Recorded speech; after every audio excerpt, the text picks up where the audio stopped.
What do you know about Canada? Hello YouTube, and welcome to an educational Video. We are the inventors of the YouTube Slap. and we are here to tell you about our great exploration of the great universe, which as everybody knows exists simply of the United States of America and Canada. Nothing else. Duh. This is a bit. Duh. We moved from Florida to Canada. We're going to talk about some shit that is different. Education. Connection.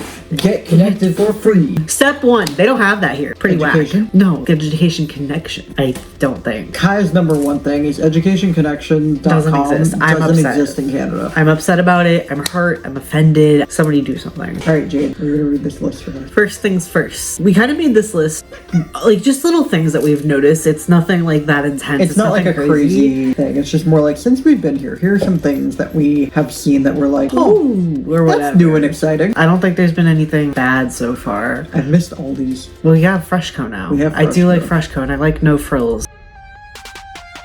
So one of the first things is no one is walking on the same side of the street, but they do line up for buses and streetcars, which is actually super nice. Nobody's like at the bus stop, all in the bus stop trying to like be in front of each other, be up in each other's business. That's one of those things that like, I think I've seen stuff like that in Japan, which is kind of like a thing where it's like, wow, that's so polite. So I guess it makes sense that people are doing that here too, but it's really, really nice. But nobody knows how to walk. Like on the sidewalk, like when you're walking, you'll be walking in a straight line and somebody will just be like, boom. That's been something very Weird. surprising. Because they walk fast like in New York, but they're also walking just wherever. Just wherever.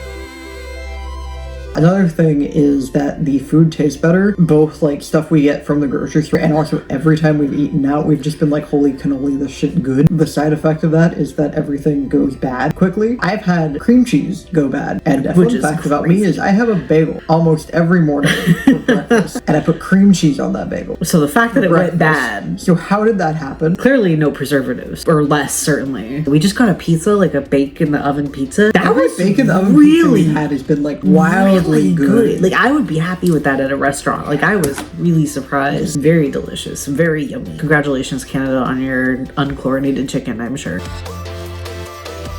We're kind of at an age where we do have some friends who are having kids and stuff, and it's been interesting because for the most part, I don't know how planned they've been, but we're at that age where, you know, if we were gonna have kids, you know, this would be the time to do it. We're not planning on that. But that being said, the stark difference, it really hit me a couple weeks ago, at least in the US that I'm used to, in our neighborhoods and whatever, in my friend groups, like nobody my age feels ready to have a kid, even if they having, because they don't feel ready, they don't feel prepared. There are so many more people with kids out and about living their life. It was really striking because I don't feel that I have seen in my time as an actual adult young families thriving. As much, no, and that's really weird because I don't think I had even realized I hadn't seen that until it hit me. And I think it makes a lot of sense because obviously we don't have to get into all this. I don't know the ins and outs of the Canadian medical care, but like I do know it's hell on earth in the US. So there's just a lot to unpack there between, I know that the alt-right bullshit in the States right now are like, we want more babies. Nobody can afford to have a baby. Make it possible to have a baby, maybe? I don't know. Like, I don't know. Childcare? Anything?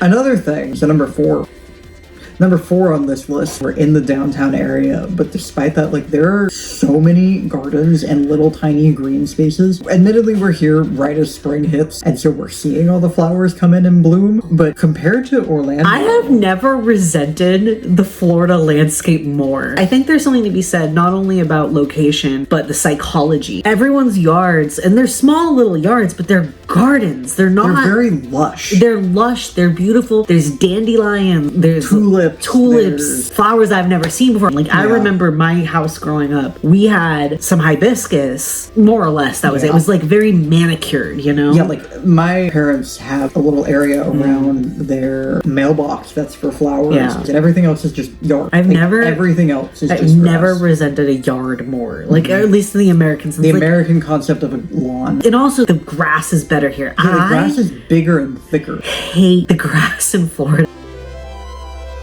This is about animals, Creatures. people's pets. This might be a specifically Toronto thing. Toronto, I think, is incredibly dog friendly. People love dogs here. I was walking Roxy a couple weeks ago and there was a girl, and I think she probably had a little bit of brunch. Like, Roxy is a very friendly little lady. She'll turn around and like demand to like stare at somebody until they pay attention. And this girl was so excited to see this little dog. When we lived in the condo in Florida, across the street was this lady who had a little yappy dog named Lola. She did not go on a leash. Like, Lola was free reigning All the time. She also yapped by the all way, the time. by the way, just Don't for the do that. we are pro leash in this house for Don't everybody's do that. sake. But like, compared to Lola and compared to a lot of Florida / United States people who will just kind of either let their dog be completely off leash or like on like a 20-foot leash, everybody in Toronto has their dog very close by unless they're in a park. I think we've seen maybe maybe 2 dogs off leash the whole time we've been here. Yeah, another thing, very pro indoor cats, not outdoor cats. That being said, we have met so many friendly little cats outside. Oh, you're so cute. They're so cute. We have Mr. Gritty, we have Old Gritty, we have Cookie with a tail. Cookie with a tail. There's that little white cat we saw at one time. That right. Somebody has a black cat that we've only seen through their window multiple times, and every single time I've gone, There's also a beautiful black fluffer I've seen a few times. yes. Wait, on the way to the grocery store? Yeah, no, grocery store. There's And we saw a skunk. That's irrelevant. But I just want everyone to know that we saw a skunk just wandering around. It was very cute. They're all very friendly. Oh, yeah. I can't tell. They might be somewhat outdoor cats, or they might be like domesticated strays in the sense of like whoever's houses they hang around feeds them. I think Old Gritty might be that. I think so. Yeah, Young Gritty might be an outdoor cat. I don't know. He's very soft. We've pet these cats.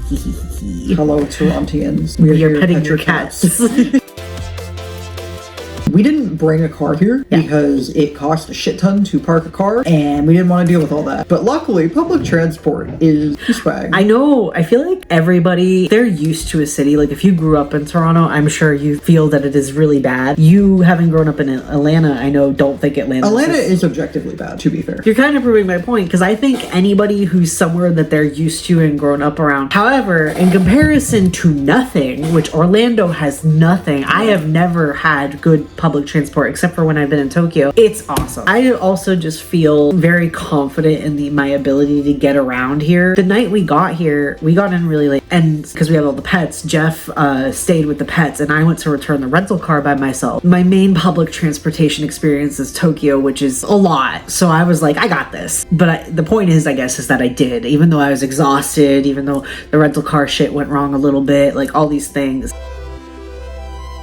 Everything is smaller. I think that makes sense for any big city, but what's particularly different is serving sizes, grocery items. We've made the joke a couple times about the American big drink. No American big drink here. You want to see the biggest size cup that was in our Airbnb? This is my second thing of liquid today. This is like the biggest bottle you liter can get. bottle Yeah, type thing. it's a liter. Like, okay, admittedly, this is a normal glass. The normal cup. But in comparison, this is the only one of this size. In comparison, this is the smallest cup that was available at this location. And I don't think it's a proper shot glass. No, I think this is intended as a cup. To go kind of back to the food tasting better and having less preservatives. Our fridge is much smaller than it was in Florida. And also, I noticed this when I was in Europe, and I feel like you probably did when you were in Japan. People go to the grocery store like every couple of days instead of doing like big old week or even month-long Costco runs. Anti-capitalism rant for 0.5 seconds. Here he goes again. The consumerism and the trend following, the micro trends that we see like in American culture, I am sure those still exist here because there's so many like little trendy thrift shops and whatnot. But I also feel like a lot of it is when it says like vintage or thrifted, it's like one $200 leather jacket that somebody held on from their mom, as opposed to Shein hauls gone wrong. This could also be its whole thing. Anyway. Moving on. I wanted me to put this one in there. It's funny that it's going to be mine. But the other day, we saw a guy yelling at a car for cutting someone off in a wheelchair as she was trying to like cross the road. It was awesome, actually. First of all, he was in the right. He was so real for this. I know that happens in the US also, but especially in the current political climate, it was really nice to see that somebody... Now, he may have even been a little excessive, and I hope that the person who was in the wheelchair didn't feel like... embarrassed. Any sort of way about it. Weird, what have you. One of the words he literally said to the guy driving was, "This is is unacceptable. What are you doing? And he's right. It is unacceptable to try to speed up and cut off somebody, period, really. Yeah. It just felt good to see. I was like, oh, okay. Okay, they're good people. They're good people. Okay. Thank God. Okay, yay.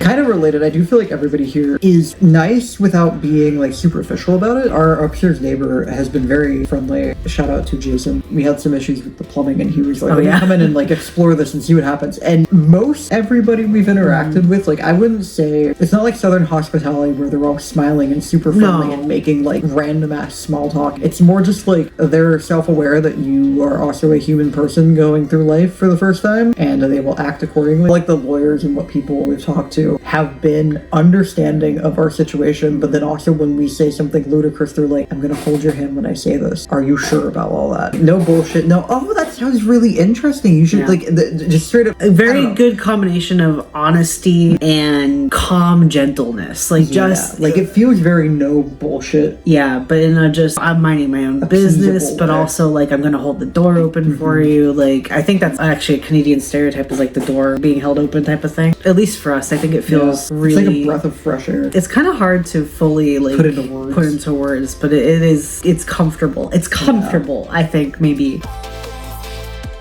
Everything feels like less rushed. Like for example, at the grocery store, it's self-bagging at 9 times out of 10, and there's like no rush to shove all your shit in the bag and leave. They have 2 little conveyor belts and they just alternate. Genius. And like you can just put your shit in the bag and then leave when you're done. It's accommodating, because I think that was one of the things, especially when we first got here, and I'm sure most of you watching this, if you're from the US, are used to this. If you take longer than 2 seconds to put your money in your wallet and your shit in your bag and your ass is not out the door in 3 seconds, everybody's looking at your phone. Everybody's mad at you. It really is not like it's this not here. that. And also really like nice. At restaurants, I've noticed a few times we've gone out, we have to ask the waiter for the check. Like even if they've taken our plates, even if we're done, we have to be like, yeah, like check. They are not rushing you out at all. I think that one's gonna take some getting used to. Actually, if you're Canadian, you know anything and we're being stupid, let us know. Let us know. These are just our observations. We've been here a couple months, so yeah, we haven't been here that long. We're not experts. This is obvious in a way compared to some of the other things, but I still want to talk about it. So if you haven't noticed, we were originally in Florida. Jeff technically grew up in Georgia, but that's the American South, and it's not so much the American South up here. Temperature-wise, this weather is so nice. We have been teased a couple times, rightfully so, I'm sure, by people saying you're gonna feel differently in the winter, and I bet we will. I bet in the midst of it, I'm sure I'm gonna be like, oh, it's fucking cold. I think what's nice about it is like the change of pace in itself does feel good. Everybody who's heard that we're originally from Florida has been like, oh, you don't miss the weather? And I'm like, no, not at all. Not really. We've also been going outside more because we don't get boiled alive when we step outside of the house, which is great because we're in a basement. Yeah, so the basement's kind of brutal. We do need the outdoors. Yeah. No, it's been really nice. Check back in 6 months. We'll see how we feel.